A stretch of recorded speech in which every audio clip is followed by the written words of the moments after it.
Good morning. I'm Colin Crawford. I'm the President and CEO of Mac Publications. This is an exciting, newly formed joint venture between Ziff Davis and IDG, which is now responsible for publishing Macweek and Macworld. And I'd like to welcome you all on behalf of the sponsors to Boston and MacWorld Expo. You know, more than any other computer company, Apple continues to attract a great deal of media attention, and today is no exception. For me, and I expect for many of you, the last year in the Mac market has felt like being a bit on an emotional roller coaster. You know, highs of optimism followed by troughs of near despair as Apple wrestled with its turnaround strategy. Jubilation as Apple improved and rationalized its product line and made progress with its OS strategies, and then concern as negotiations with the licensees appeared to stall. But for all the followers of the Apple market, nearly every possible solution, every possible solution for Apple has been analyzed and dissected. There's certainly no shortage of pundits, to give advice. Gil Amelio, Apple's former CEO, once remarked to me his frustration with the media coverage. My response was that Apple would be facing an even bigger problem if the media stopped caring.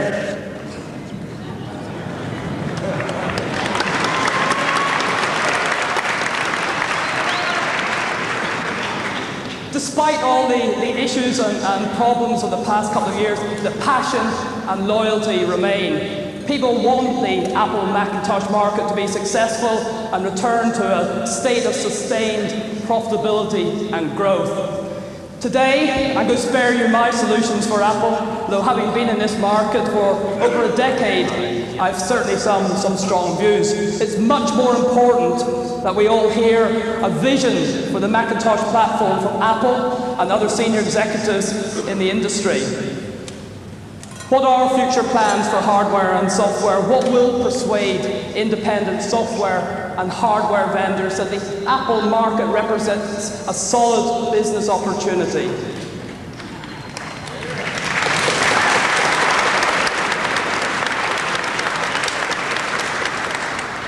I want to leave MacWorld Expo at the end of the week with evidence that the Macintosh platform is still one of the most exciting segments of the computer industry.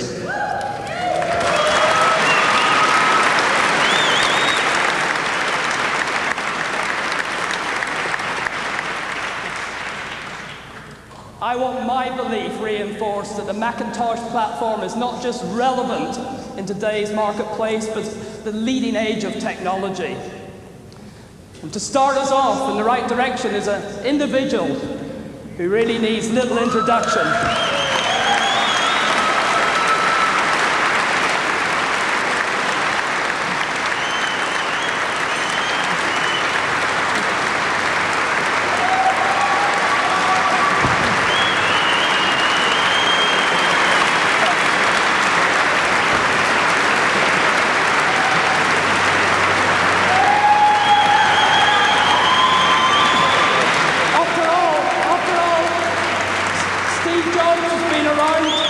Since the very first Macintosh. So please join with me now and welcome from Apple Computer, Steve Jobs.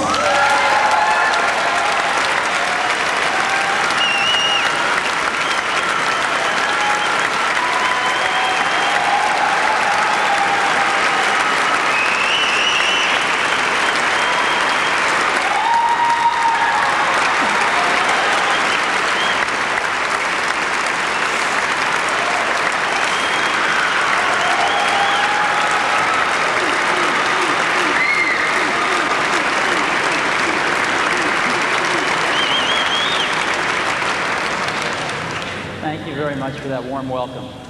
Now I guess I'm going to have to give a speech.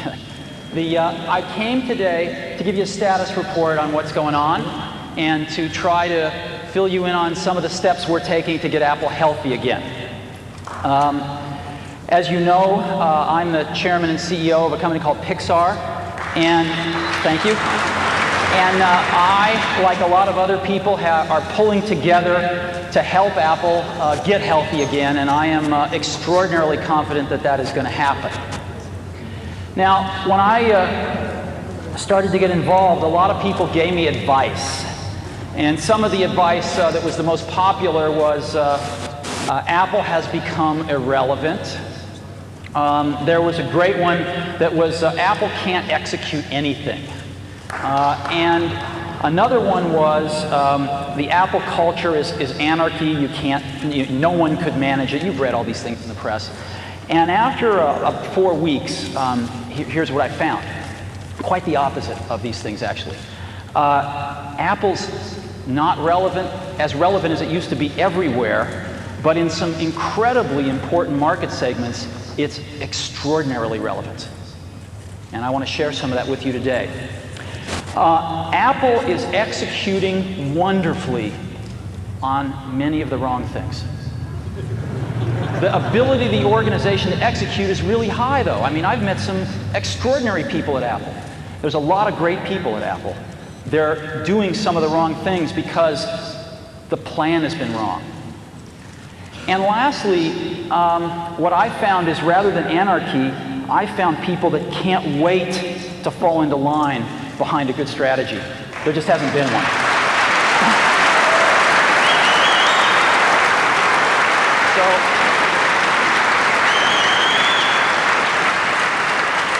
What I see is the makings of a very healthy company with some extraordinarily talented people who are still just as passionate and committed to the dream of computing as they ever were, that need to come together and get a great plan and then start to execute it, and that's exactly what's been happening over the last 4 weeks. Now, what's the fundamental problem? I think the fundamental problem is a little more subtle. I think this is a symptom, but in a nutshell, whoops, excuse me. In a nutshell, that's it. Right? Apple's sales in 1995 were 11.1 billion.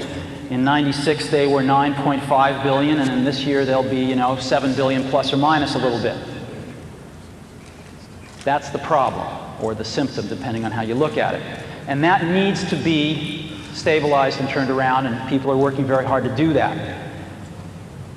So what are some beginning steps that we're going to take?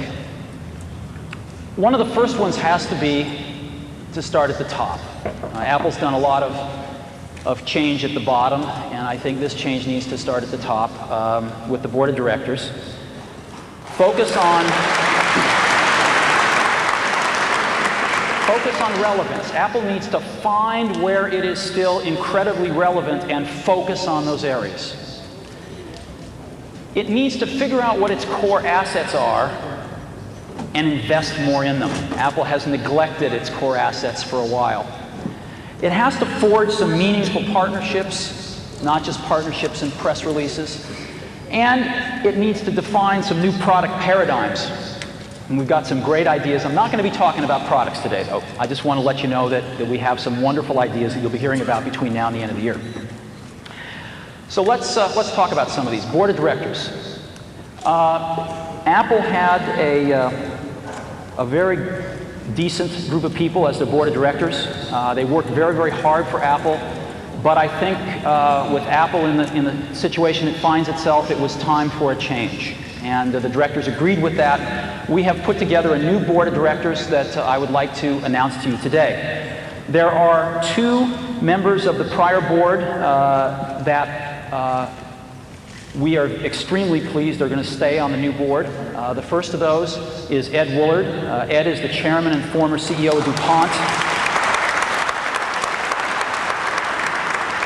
I've gotten to know Ed over the last several weeks, and I think he's terrific and has provided a tremendous amount of leadership during this very critical time for Apple. Next is Gareth Chang. Gareth is the president of Hughes International. Again, he's been on the Apple board for a short while, and Gareth brings a tremendous international experience to Apple, in particular in Asia, which is a very important market and a high-growth market for Apple. And then we're going to add 4 new board members. The rest of the prior board has resigned, and we're going to add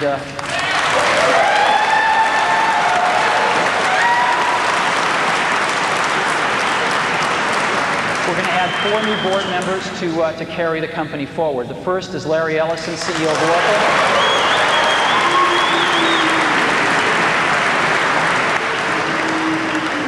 I hope that wasn't a boo I'm hearing. Larry started Oracle in his garage about a year after we started Apple. It's grown to be the second largest software company in the world. We would like to do a lot more in terms of software, and we thought having some software industry expertise would be a good idea on the board. Second board member, Jerry York, former CFO of IBM and Chrysler.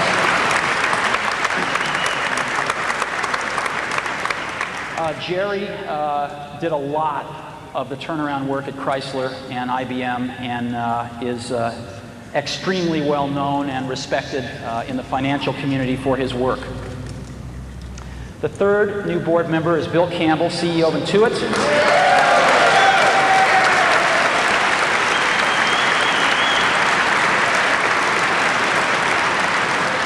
Bill, in addition to being CEO of Intuit, was formerly the Vice President of Sales and Marketing for Apple during some of its heyday, and also ran Claris, and is very familiar with some of the successes and some of the failures that Apple has had, and I think it'll be an extremely good board member.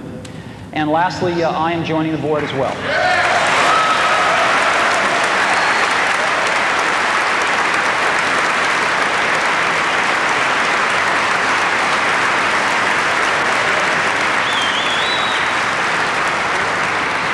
I'd like to just take a moment and thank the outgoing board members. I think it has not been an easy job to be a board member of Apple over the last few years, and these are very decent people, and they've been trying very hard to do the right thing for the company. And to welcome our new board members, I think we have a really exciting task ahead of us to help the management team and guide Apple back to health and to prosperity. And so I hope you'll agree that this is a pretty sweeping change. We're adding a tremendous amount of industry expertise. We are not naming a chairman at this time. We're going to wait till we have a new CEO and sort things out when that happens at that time.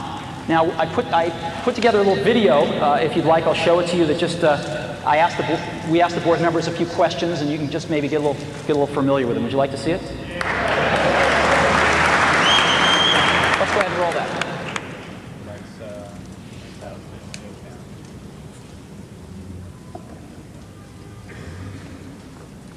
The old board has been associated with the past, and the past has been failure. A new board brings hope.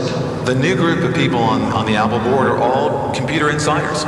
We've all been in the computer industry. Everyone knows that the computer industry changes at the speed of light. Now we have people who clearly can help us articulate and understand where the niches are, where Apple can compete and successfully win. So a lot of times we try to focus on ourselves, re-engineer ourselves internally, and we forgot sometimes who pays the bills. It's the customer out there pays the bills. One of the things that bothered me years ago was when they raised prices. I thought that was it made me think that Apple didn't understand the outside world. I think Apple needs to worry less about competing with Microsoft and worry more about doing things that are different. That's back to innovation. It's back to creativity. It's back to vision. No one's really going to believe Apple can be successful until we get the revenues and the costs back in line, and that means we got to start growing the revenues again. Companies have to look at everything they're doing and determine, what are core competencies, what are the core parts of the business. In a sense, Apple is trying to do too many different things. We need to focus on a handful of things and do them really, really well. Well, I was on the Citicorp board in 1991. The price of the stock was $9 a share, and there was many negative articles being written about Citicorp was going bankrupt. The price today is $130. Mainly because we did the fundamental things that were necessary to focus on the customer and focus on having a highly successful business. At Chrysler, we had to take nearly $4 billion out of the cost structure to get Chrysler fully competitive, particularly with the Japanese. I've seen this at DuPont, I've seen it at IBM, I've seen it at Citicorp. The success starts to generate additional success. Well, the confidence has to start with a clear vision. What are we trying to accomplish? What are we trying to do? You take that vision down to a strategy. People have to look at it and say, yes, they can do that. When a company lacks the energy, you can't do anything to the company. So I think with Steve and the new board members, first thing we need to do is inject tremendous amount of new energy, new thoughts. Apple has very strong positions in two market segments. First, education, and secondly, creative content. What other computer system has 20 to 25 million loyal, enthusiastic, committed users? Just building on that base, recapturing their dedication and strength because we're bringing out great products. Whenever you have a strong position in a market segment, you can capitalize on that. You know, Apple's the only lifestyle brand in the computer industry. It's the only company that people feel passionate about.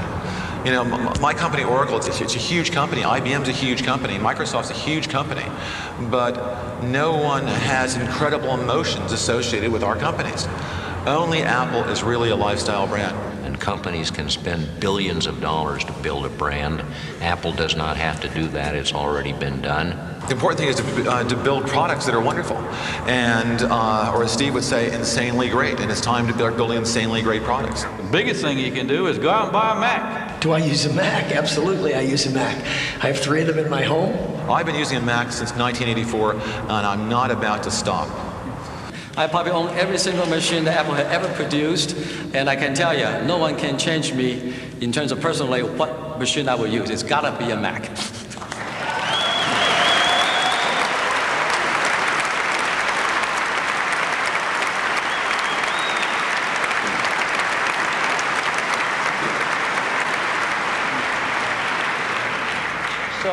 As you can see, this is a pretty diverse group of people, a lot of deep industry expertise who come together to say, hey, this world's a lot better place with a healthy Apple computer in it. Okay, next, market focus. Yeah, I can't get anyone to tell me the definitive market share number for Apple, but it's around 7% from all I can gather. And the question is, where is Apple relevant? Where is Apple still the dominant player? Which market segments? And there are 2. The first one I call creative content.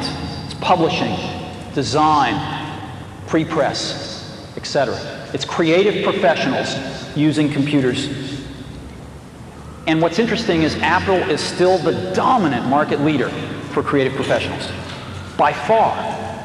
It's like 80% of the computers used in advertising and graphic arts, design, pre-press, all Macintoshes. And 64% is the best number I could find. 64% of all internet websites are created using a Mac. It's amazing.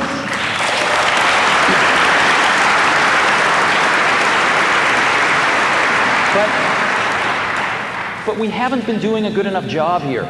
As an example, there is something like 10 to 15% of Mac sales which can be traced directly back to people using Adobe Photoshop as their power app, right? When was the last time you saw Adobe and Apple co-marketing Photoshop? You know, when was the last time we went to Adobe and said, how do we make a computer that will run Photoshop faster? These things haven't been as cohesive as they should have been, and I think we're going to start proactively focusing much more on how we do these things.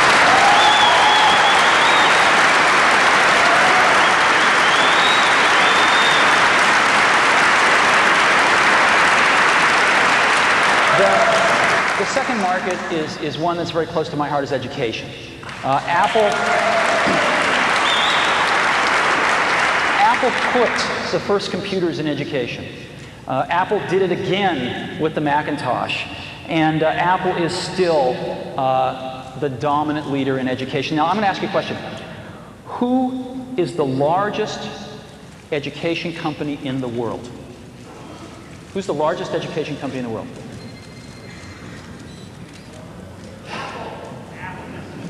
Yeah, the answer is Apple. Apple is the single largest education supplier in the world. Okay, supplier to education in the world. Single largest education company in the world. Now, I've asked 100 people at Apple this, and only 2 have thought of Apple. It's incredible the position Apple still has in education. 60% of all computers in education are Apple's. 64% of computers teachers use are Apple's. It's a $2 to $2.5 billion business for Apple every year. What an incredible foundation to build off of. What an incredible legacy to build off of.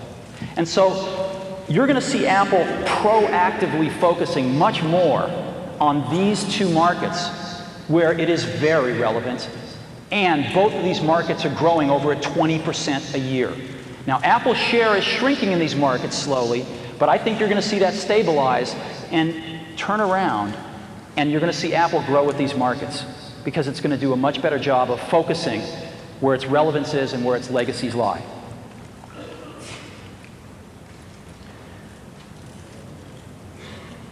Next, core assets. As you know, Apple's greatest core asset is you all. It's the group of 20 to 25 million active users that believe that Apple products and Macintosh is still the best in the world.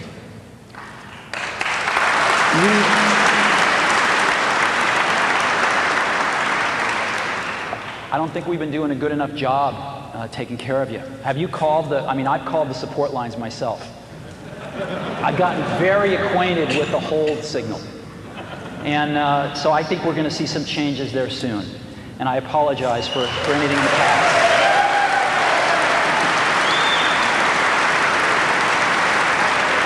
But what I want to do right now is get a little more analytical. And I want to say, sort of from a more analytical standpoint, what are Apple's core assets? And there's two of them that I've been able to uncover. The first one is the brand itself, and the second is the Mac OS. Now, the brand, if you asked, what are the 5 greatest brands in the world? If you went out and you asked professionals this question, I think Nike would be on everybody's list, Coca-Cola would be on everybody's list, Disney would be on everybody's list, and Apple would be on everybody's list. We have one of the world's greatest brands, and we haven't paid much attention to it in the last several years, and I think you're going to see that start to change. And now I want to focus on the Mac OS. The Mac OS is an incredibly core asset to Apple, and we've been walking all over it. Most people think that we're about to abandon the Mac OS. Most people think that, Macintosh OS 8, which we just released, was codenamed Tempo, as you know, right? So we just released Tempo. Most people think our next release next year, which is codenamed Allegro, will come out, but then our next release will be Requiem. And it's crazy. It's absolutely crazy. The Mac OS is still the best thing in the world. It is still the best thing in the world. There are over 20 million active users. The number's a little closer to 25 million. There are thousands of developers, and there's $1.5 billion software industry built around this thing. This is one of the core assets of the company. And we are going to invest a lot more in it because we think it is an incredible asset and it has yet to really be fully exploited. Apple is about the Mac OS. We're going to be doing other things because we're creative people. But at the core, Apple is about the Mac OS. And all of the fears that I've heard of people that we're abandoning it are absolutely not true. Our latest release, Mac OS 8, I've got some really good news for you. We released this thing 2 weeks ago, and we have already sold 1.2 million copies.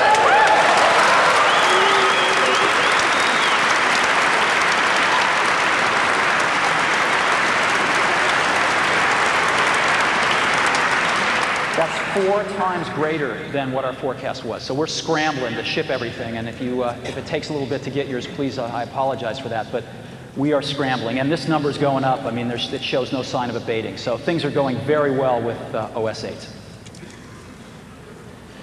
Now, I'd like to talk about meaningful partners. Apple lives in an ecosystem, and it needs help from other partners. It needs to help other partners. And relationships that are destructive don't help anybody in this industry as it is today. So during the last several weeks, we have looked at some of the relationships, and one has stood out as a relationship that hasn't been going so well, but had the potential, I think, to be great for both companies. And I'd like to announce one of our first partnerships today, a very, very meaningful one, and that is one with Microsoft.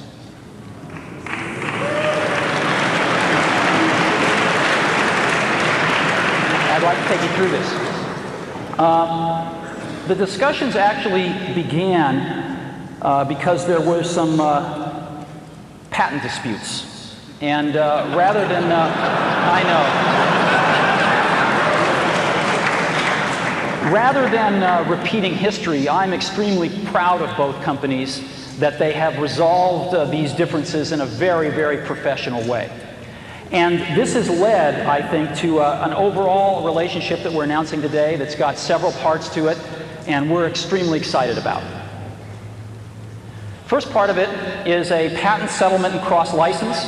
The two companies have reached a full cross-license for all patents that exist and for patents that are filed within the next 5 years, and it has been a very serious patent settlement.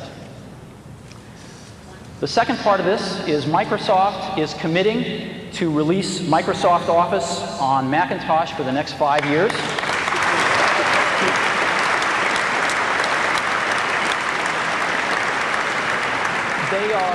They are going to release the same number of major releases as they release on Windows during that time.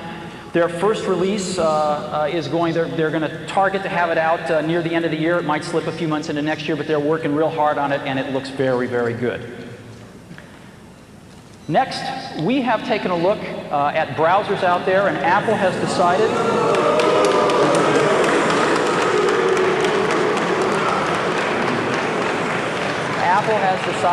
to make Internet Explorer its default browser on the Macintosh.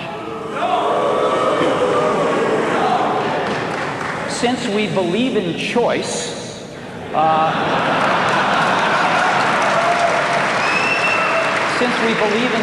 we're going to be shipping other Internet browsers as well on the Macintosh, and the user can, of course, change their default should they choose to. But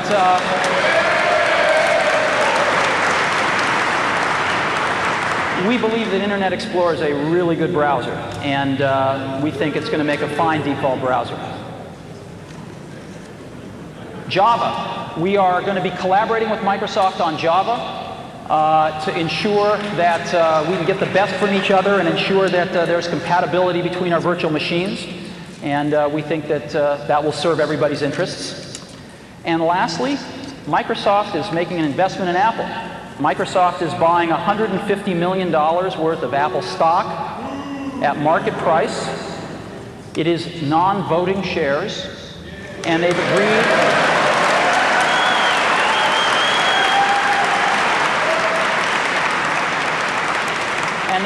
not to sell them for at least 3 years.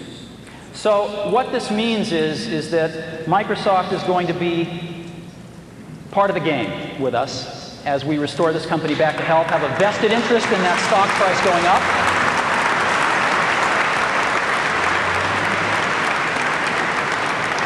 We're going to be working together on Microsoft Office, on Internet Explorer, on Java, and I think that it's going to lead to a very healthy relationship. So it's a package announcement today. We're very, very happy about it. We're very, very excited about it.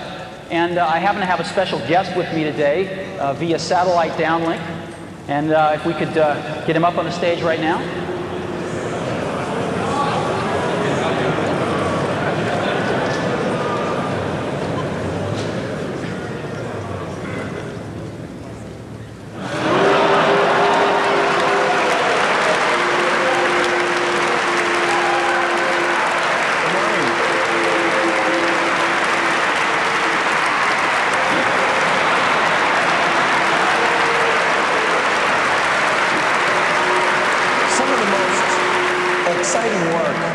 that I've done in my career has been the work that I've done with Steve on the Macintosh. whether it's the first introduction or doing products like Mac Excel. These have been major milestones. And it's very exciting to renew our commitment to the Macintosh. We have over 8 million customers using Microsoft software on the Macintosh. We make it very easy for people to use Macintosh to take their documents and work with all kinds of machines. We're very excited about the new release we're building. This is called Mac Office 98. We do expect to get it out by the end of this year. And we've got some real exciting features. It's a product that's going to require no setup. It's going to be an easy transition from people in the past. And I think it's going to really set a new benchmark for doing a good job with performance and exploiting unique Mac features. In many ways, it's more advanced than what we've done on the Windows platform. We're also excited about Internet Explorer. And we've got a very dedicated team that's down in California that works on that product. And the code is really specially developed for the Macintosh. It's not just a port of what we've done in the Windows environment. And so we're pleased to be supporting Apple. We think Apple makes a huge contribution to the computer industry. We think it's going to be a lot of fun helping out, and we look forward to the feedback from all of you as we move forward doing more Macintosh software. Thanks.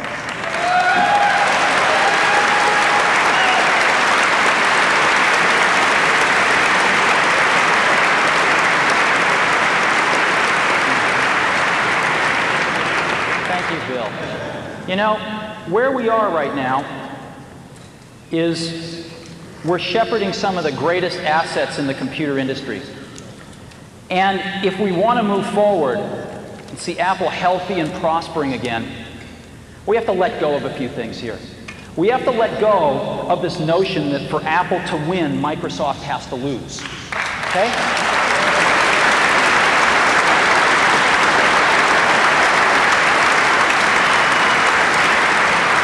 We have to embrace a notion that for Apple to win, Apple has to do a really good job. And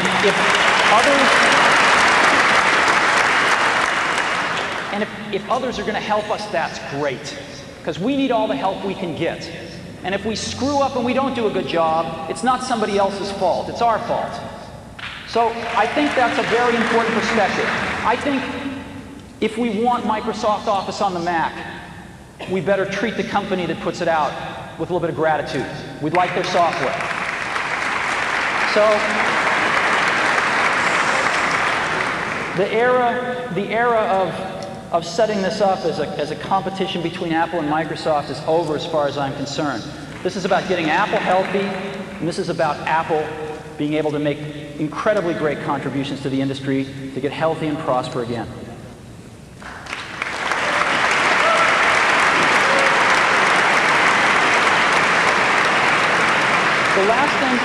The last perspective I'd like to leave with you on this is, you know, sometimes points of view can really make you look at things differently. When you hear a new point of view, like for me, when I was looking at the statistics, and it hit me that Apple is the largest education company in the world. That was like a bolt of lightning. That's huge. What an incredible base to build off of. Another bolt of lightning is that Apple plus Microsoft equals 100% of the desktop computer market. And so, whatever Apple and Microsoft agree to do, it's a standard.